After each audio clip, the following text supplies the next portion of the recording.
Ayo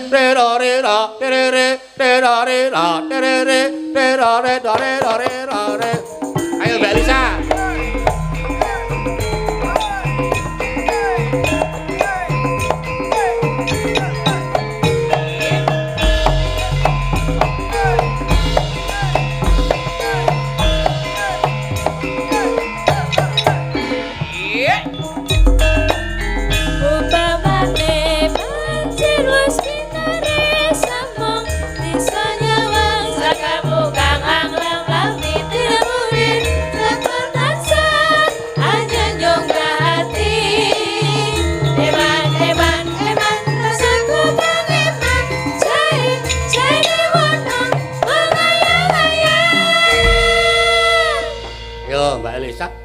Neno Cewono boyang palingan rasaku Cewono goyangku playang ragaku Jae wono tansah gayang-gayang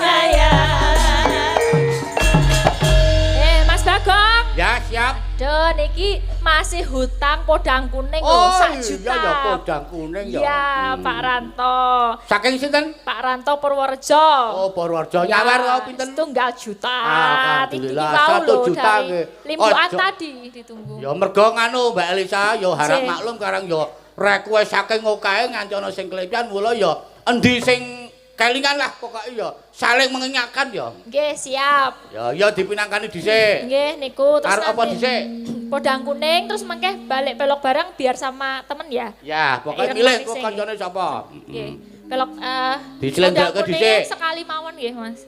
Ya. Arep nganggo bawa ora? Boten sing dangdut mawon. Ya, siap. Dasare wektune ya wis mepet pisan. Karep ujane ya wis kepengin rampung nek kira-kira ya rampung jam 7 ben iso tutuk. Nek kanca-kanca dia protes.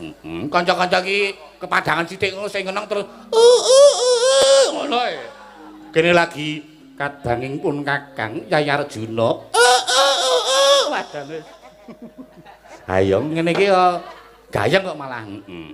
Ya Mbak Elisa diaturake. Neno neno neno neno neno neno ya.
Oke, lanjut ya Mas Gading ya. Isih sak lagu meneh. jenenge ireng manis. Hitam manis. Oh, jane sih ana gugur gunung barang. Ya di ngapunten nggih Pak niki mboten saged sedaya. Sesuk meneh tak anggap meleh lah ya. Ya iki dikancani ya Mas Gading ya. Ya. Ben regeng heeh ta. Karo Mbak Orisa karo Mbak Ika yo. Anteng apa Kak? Oh ya wis. Bubuk wae, bubuk. Oh, anteng sing nyenggaki wae ya. Ah, yo. Halo ya, papat karo yo. Aku pengen gerong. Wah, sensitif.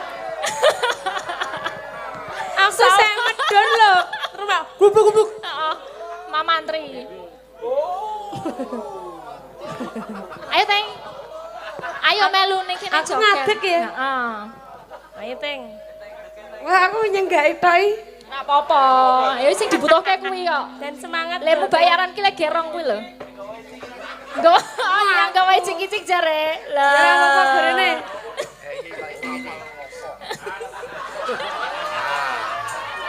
Ya kan ben gayeng to goro-goro do ngantuk.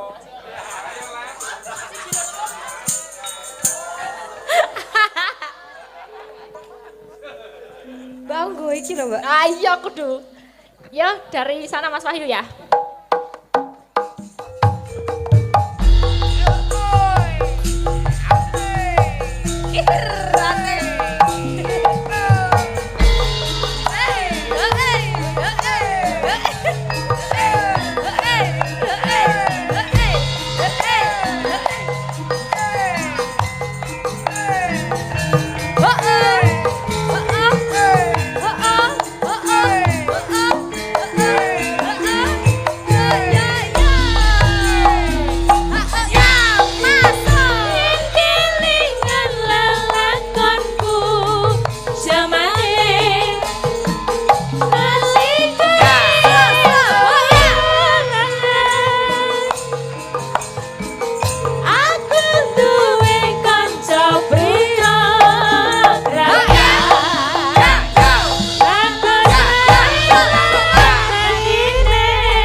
Kudune ngimbali mah bareng aku terus.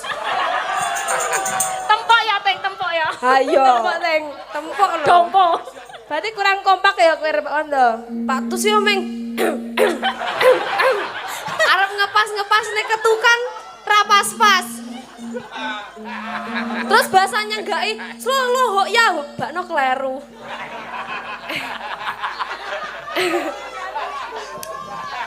Sorry. Yo. Malang jalanan berpisah dipaksa.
aku. Iki joli inventaris lho iki. Berarti saweranmu kok mbok tuku icik-icik. Ya kok Mau sing ngedol pitik loro mau dienggo kene. Nah, ya. engko dienggo tuku lem Alteco ya. Iki tugel ya. Gak apa-apa lah. Bokong matos guys. Kasar, mainnya kasar wianteng nggih. Kasar. Ayo. Menceleran perpisahan dipaksa.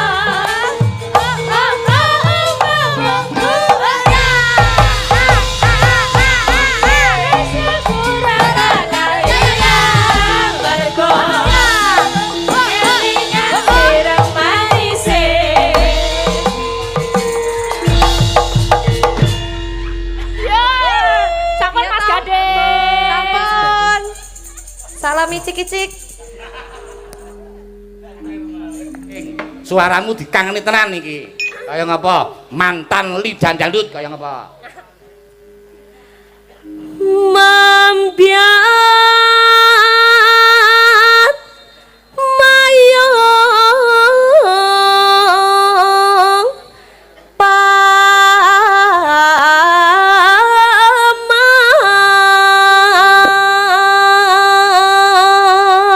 Wah, cilik kok ngono ya suarane jan elok tenan. Suarane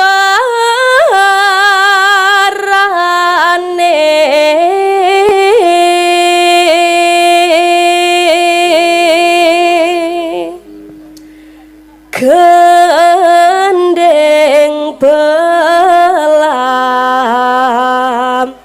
biangan.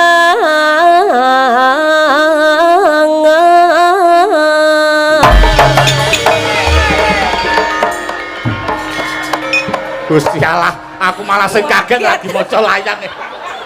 Wis jan. Nah, iki tenan aku kaget tenan nganti kok Aku kaget ya Yohan. panggunge rubuh aku.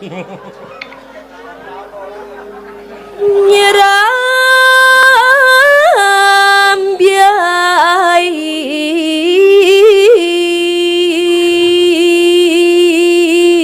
Ye, sik ting nyelani iki ngumpul ming sithik.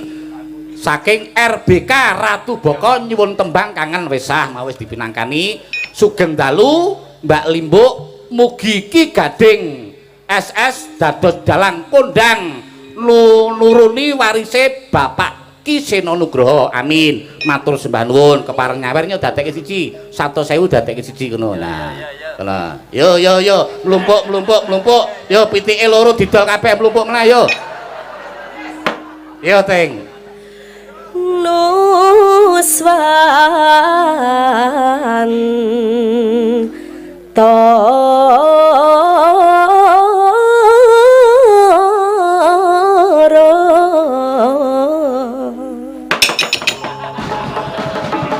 ndak kalah dhisik aku kaget tenan aku mau cara panggunge rubuh iki mau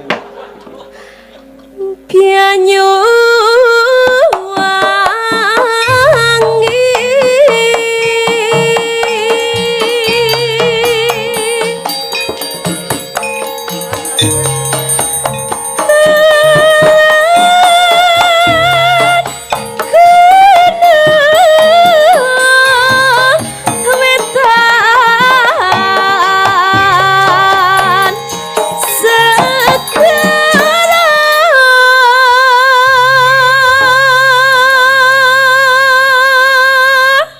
suarane apik kok ngono kok ming pitik loro ya ting ya. Lah nggih. Kon wedhus sok angel. Aning pitik loro kali 500.000 e. 600 e. 600.000 e. Ah pitik loro ning Bangkok kok ting. Ayo Pak Lurah to. Ah Projo isen kok nak ming pitik dhere. Pitik dhere pitik anu ki lho. Pitik lehor. Ya. Yuk. Lor kidul alas angker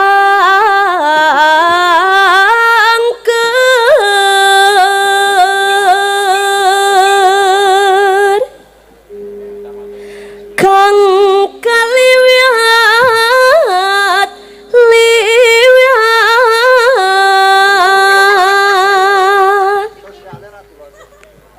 nusul meneh. Iki pitik dhewe apa pitik kampung iki? Karang Taruna Cahya Mulya, Cahya Mulya, semakin jaya, muda berkarya, lagu Madiun Ngawi. Wah, dadak ngebis iki nek Madiun iki. Ya lumpuke no. Ya, engko dijoli apa sing kira-kira mlaku. Mergane wah tenan request bengi iki. Yuk.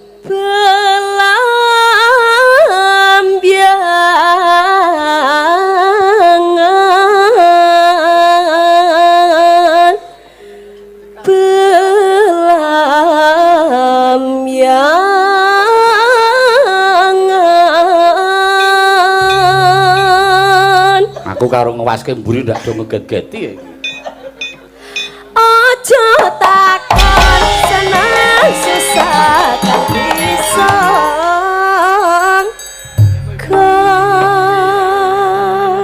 Neno tanah endah meliare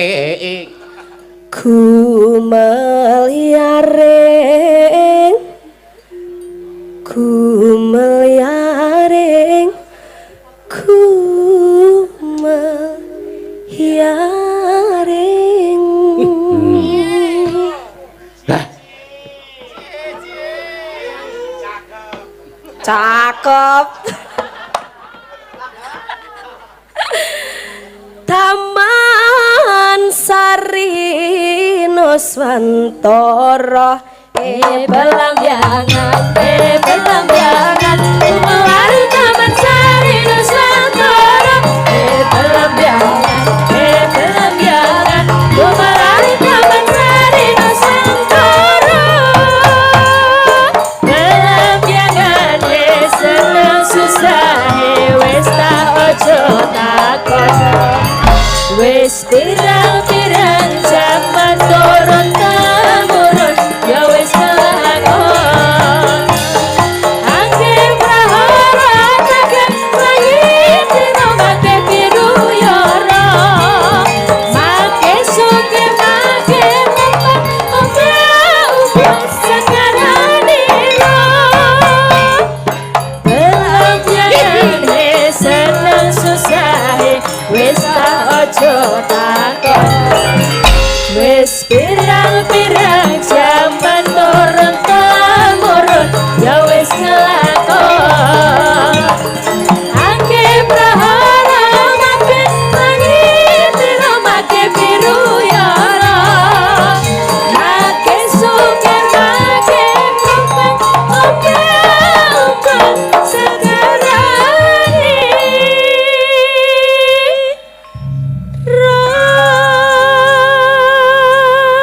ya lanjut.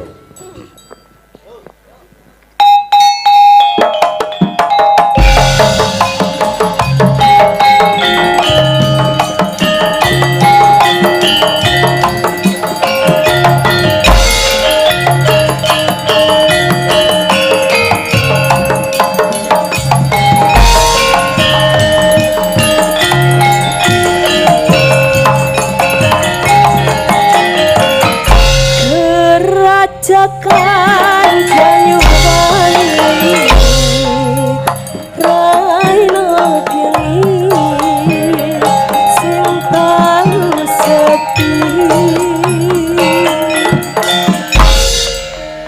lanang wadon hanekani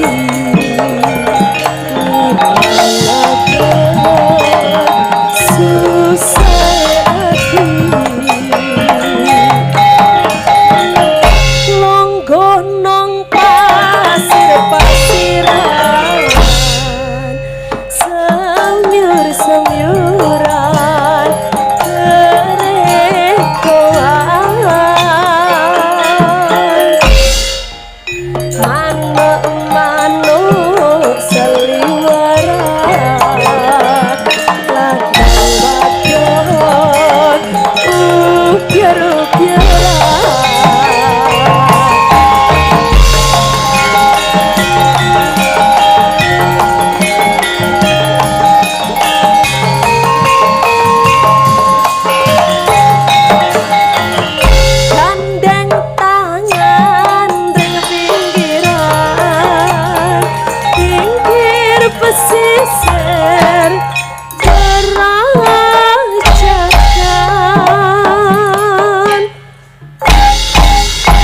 bisik-bisik semayana mati janji ureng jarang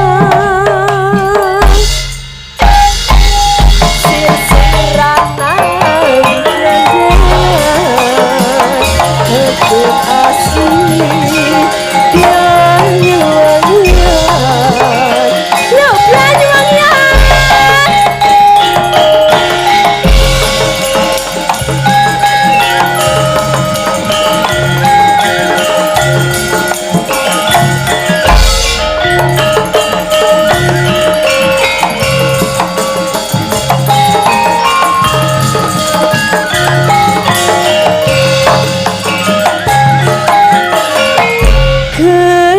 Cakan janyuani raino piangi sing tau sepi kang wadon nekani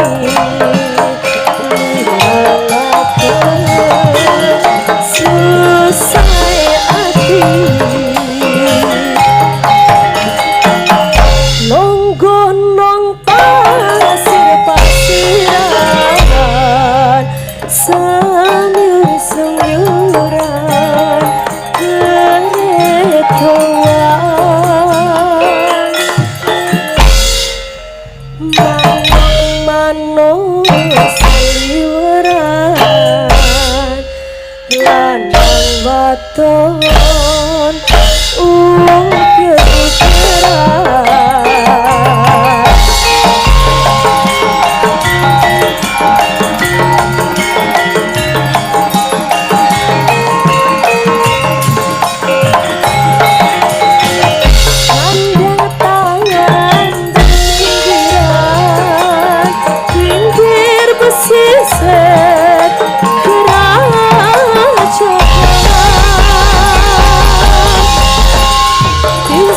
bisik semayanan matri janji urip jarang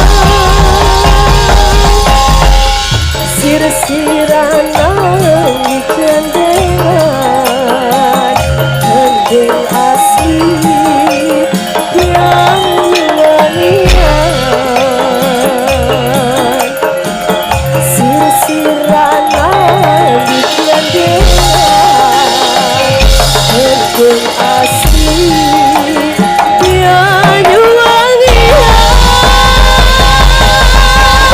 Anteng lambang saya tepuk tangan. Matur nuwun sedaya.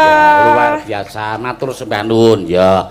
Ben rata nduk isih ana ingkang ngersake Slendra Sanga sapa saka panjenengane Ibu Hamidah mau ngersake sesidemaning bawane nyuwun dijenglengke. Wis ben manut karo kanca-kanca karo sing asta kendang mengko ben kreatife kepiye rene niki nak apa sesideman ki ora nganggo dijengleng rene ngersake dijengleng ya kudu kreatif engko ya sapa sesideman ki mengko ben diaturake dening Mbak Wahyu ya terus ana meneh iki sing ngersake lali janjine ki mau saka panjenengane sik tak golekane karang yo akeh tenan iki nyuwun lali janjine katur dumateng Rama Supriyadi, Rama Pangeran, Rama Karsan, Rama Sayid saking Karbana 200.000 sampun transfer wonten ing Mbak Elisa ya. Mengko bar lali janjine terus mbacutke lakon ben diganti karo Anakku Gading. Mergo iki ya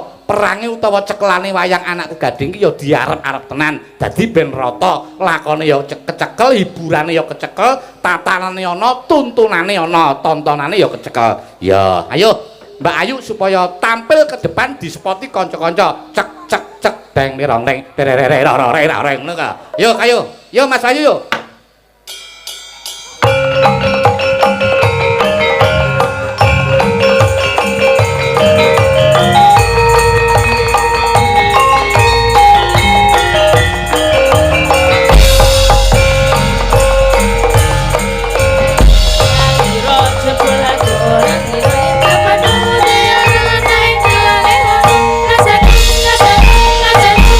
Ayo Mbak Ayu.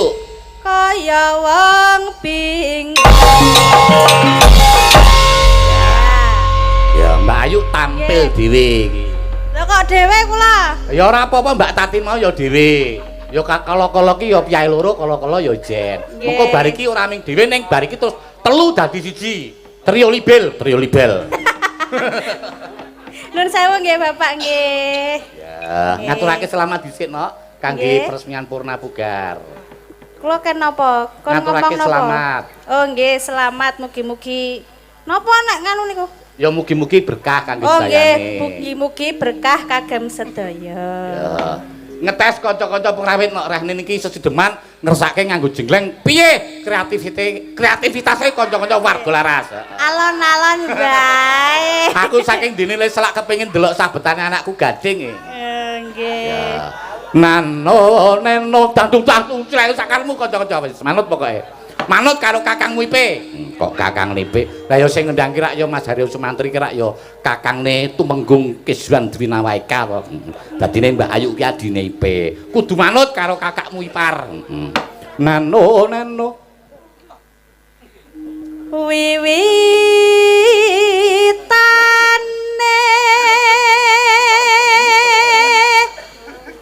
Ayo arep kepiye kuwi ayo. Anderek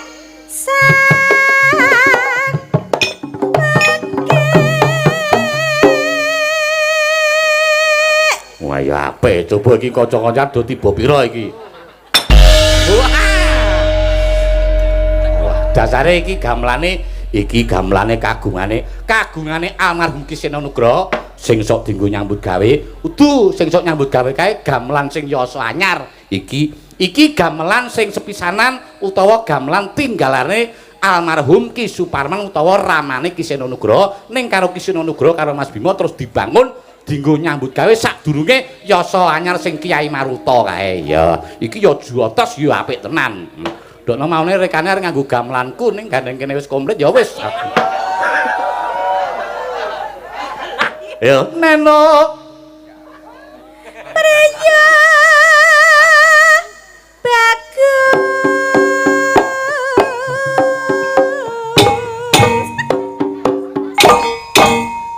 Nah iki jenenge genjleng dukalara iki. Napa niku kok genjleng duka? Genjleng kok trang-tung tak ketak trang-tung padake aku ki nolo gareng kok piye. Ayo, terus piye? Kang Allah Ning nong ning budaya. Danduke.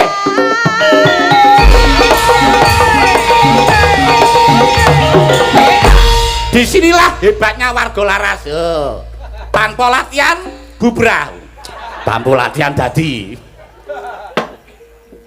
Ketoke kompak nggih. Kompak angger ngawur ki mesti kompak wis to. Neno. Sawan menyang.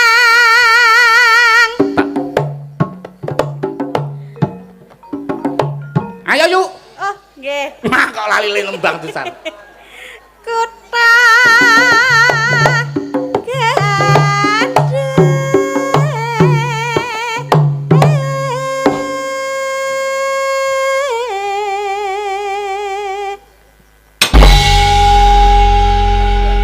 Neno coba kene iki dipalarke penek ra.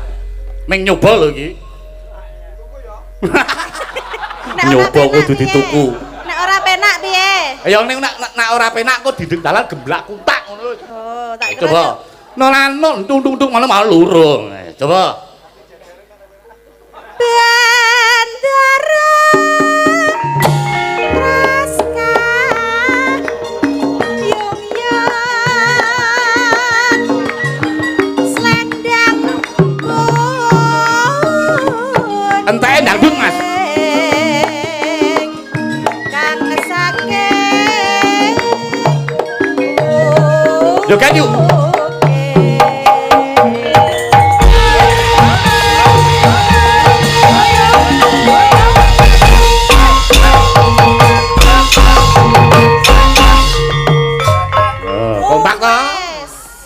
Iki dienggo mancing Mbak Ayu ben joget. Sing demong tuman. Sapa sing demung? Senior. Iya.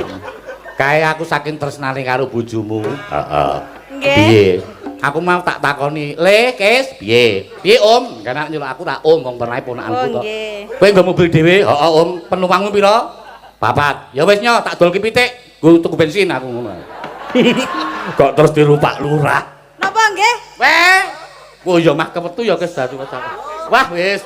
Lah kok mau njaluk aku? Mongko lek ku ngenahi bojomu ki tak kon tuku bensin 400 niki mau. 400. 400 kuwi. Lah kok njaluk aku 200? Aku jenenge wong lanang wis ora jujur ya kaya ngono kuwi.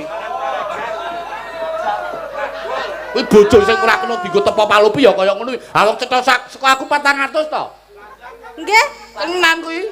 Lah kok kowe ngono, Pak? Wira-bara mbok ya dienggo nukokke susu Denta. Susu aku tuku dhewe. Ah.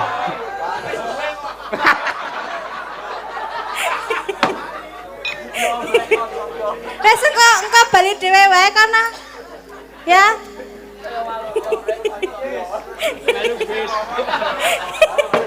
Iya, iki kena dienggo percontohan kok Mbak Ayu karo Mas Kiswan. Ketok mbedina padu ning wah lahire jan akur tenanan kuwi.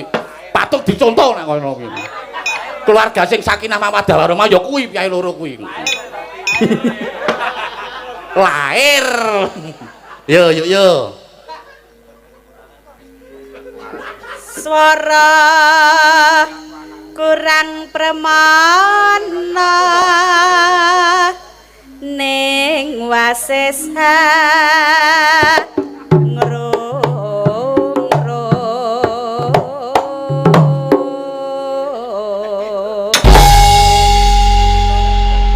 Nang angung romarang bendera ya sulestya wijar incangake alis kreativitasnya wampung arep welete sesek kaya ngopo sing gampang tetep nyandak tunurung dap amcing kok ming sak kuwi mingan tangane kok ora sempal ya piye tangane ora sempal aku goleke gradi lak sempal suwe-suwe ya sing sempal ki ora tangane apane lambene lha sing dingge tangane kok iya ayo ning rak gampang ning gandeng saking soke lambene melu kemitir kae melu kewer terus no sesideman ning nong ning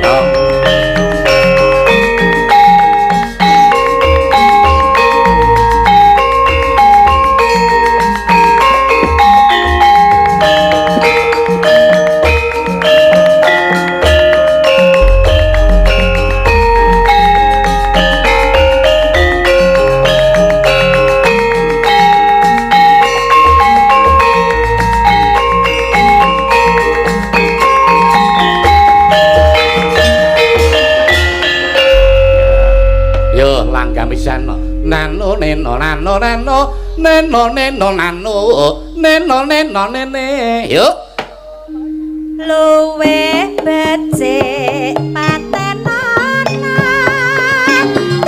timbang pisan oe ae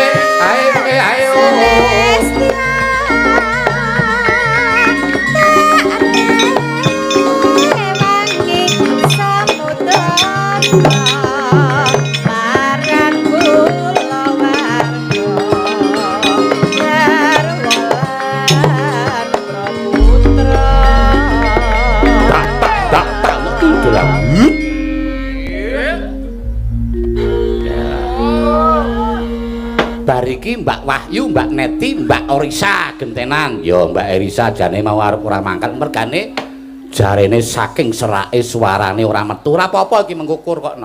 Tak penakke bengi iki kowe. Yuk. Liwat kinca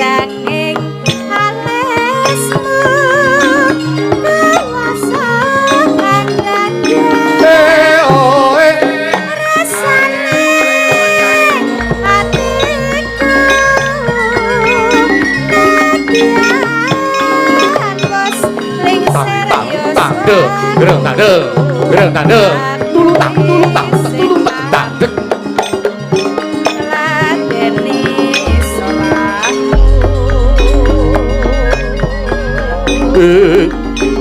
mongko kowe bocah gunung latihan bocah gunung tandeng tandeng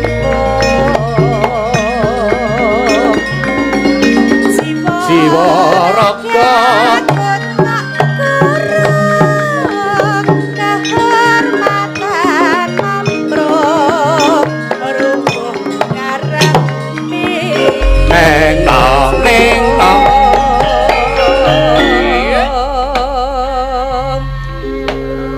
ya nyenengke to yuk piye rasane nek apa kuwi wayangan iso didep penonton sing akeh sakmene ngene iki jan kaya napa dejavu Dejavu iki dejavu niku kaya mbaleni sing biyen-biyen wah jan kaya oleh tangga ya nggih ya muga-muga awak dhewe nggone seduluran karo para priyagung para pepunden para sanak kadang sing lenggah ning sembong gandon kene tansah rumaket semulur ya nak ya nggih amin yuk kari ngegongke langsung lancaran gek siwuk Mas wektune engko ndakne anakku gading ora kumanan mengko yuk urip ana kutha gedhe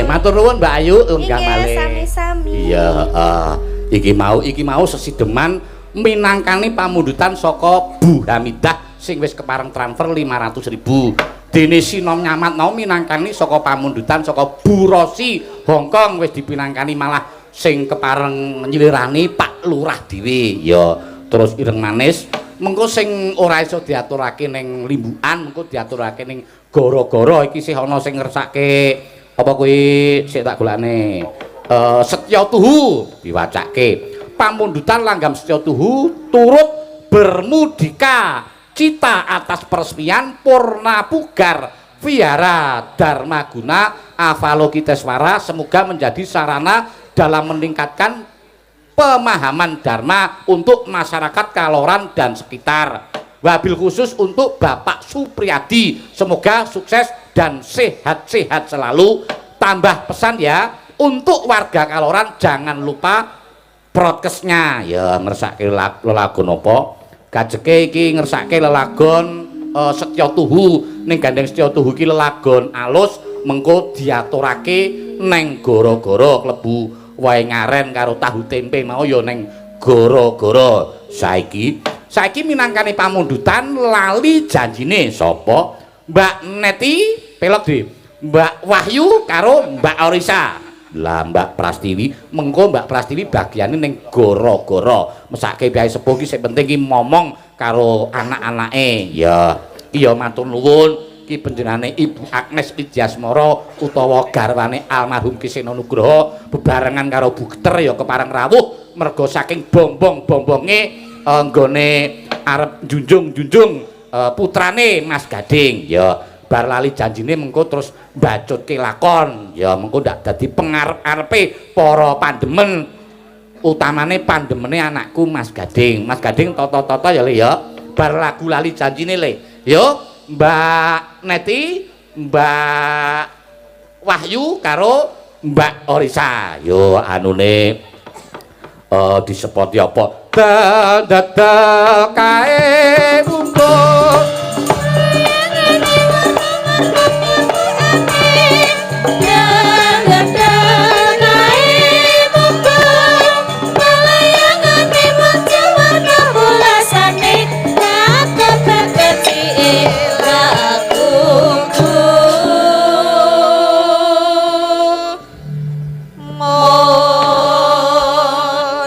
Neti aku kangen suaramu Mak. Kaya aku pulang saleh sekuter dolan kinjeng naik menteri makur jajaran sembrani aja nyangkut bareng wae imen awe orang betul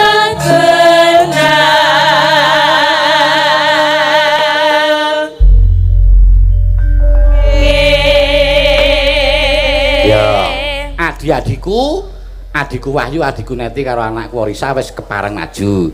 Lali janjine di bertiga ya nak ya. Nggih. Heeh, mengko terus mbajuke lakon ndakne Mas Gading mengko ya. Pokoke ra anu le, rasah kewengku wektu le. Tok plorno ning pakliranmu wis to. Kreativitasmu apa dicake ning pakliran iki mengko rasah kewektu-wektu. Mengko sing mbajutke lakon sing mikir ben simbah wae ya. Langsung bukane kendang wae rasah nganggo bawa. Yo Mas yo.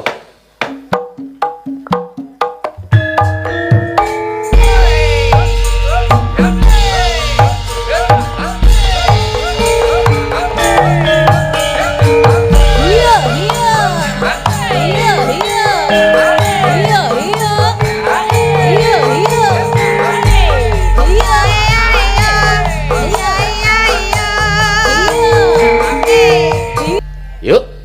Janjane kowe nek gelagatmu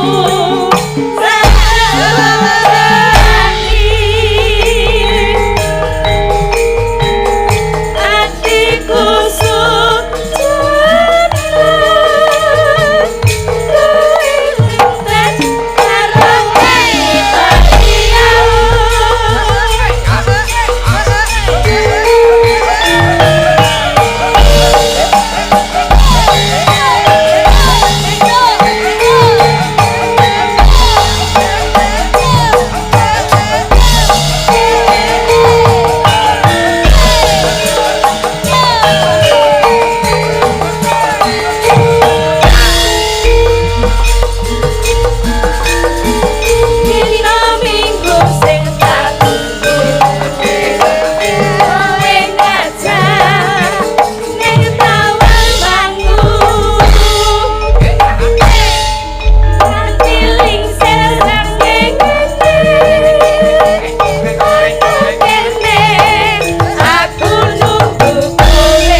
Piye Orisa ya terus mari to lemu gerok bareng kumpul karo kanca-kanca. Nggih rodok-rodok niki. Heeh, piye tak sedot piye gerokmu?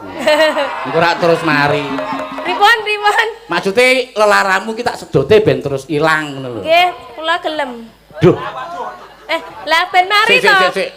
Aku lali nek ditutuke ibune wajan. Ya. Neno. Oh alah Pak. Yuk. Janjane kowe neng endi gelagatmu sayang nyubriyani atiku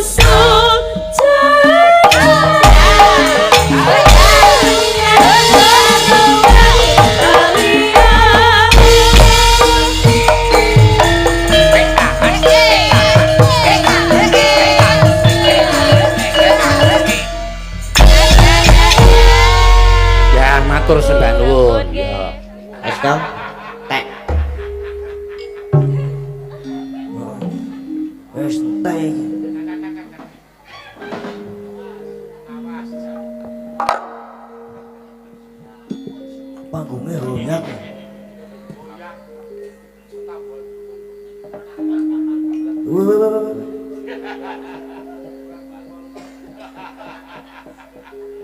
Ndara Priyambada wis mlaku. Wis maem durung ya. Nah, durung maem tak kon jajan ning kono kae. Biayane. Lho. Kayo. Yo, kek sebo ngetutke Ndara Priyambada kae karo Semar wis lho. Ngopo kae? Wah, nguyuh gak kira ngopo.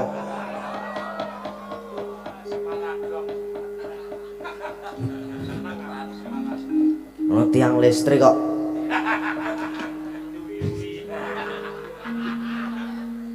Ah, jan jenes. Yo wis gak isi boyo. Oh, yo monggo.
Wisaya